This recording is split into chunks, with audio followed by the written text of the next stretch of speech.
भोजपुरी में माई बेटा का गाना सुनिए। एगो माई बिना दुनिया अनार भइल बा, एगो माई के पाँच गो बिटौआ, देखो भूल गईले देखो माई के। एगो माई बिना दुनिया अनार भइल बा, एगो माई के पाँच गो बेटौआ, पाँच गो बहू अइली देखो घरे। पाँच गो बहू आवते माई के भुलाई दियल ना, पाँच बहू आवते बेटा लोग के माई से दूर कैली ना। पाँच गो बहू बेटा की चलते माई से दूर कैली ना। याद कर ओह दिन तोहे 9 महीना पेट पोस पोस के रखली, याद कर माई के 9 महीना पेट में रखली, पढ़ा लिखा के उहो तोहे बोर कैली।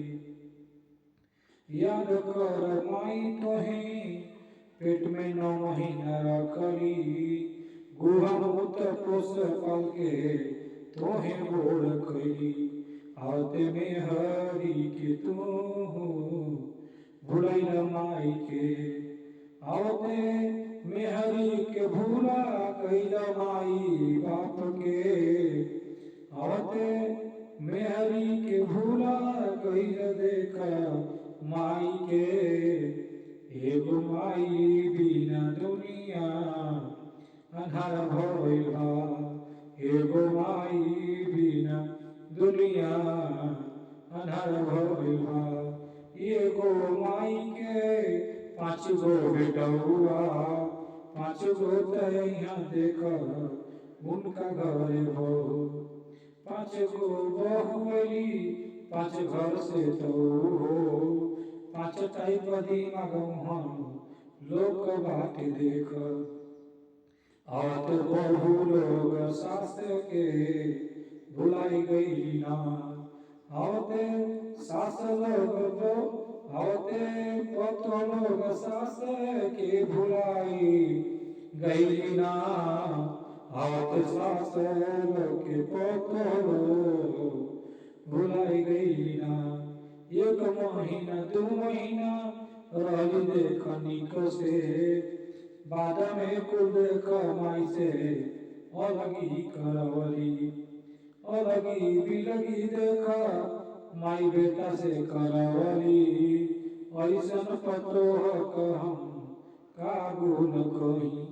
देख माई के बेटा लो भुला जाता नया, देख माई के बेटा लो भुला जाते।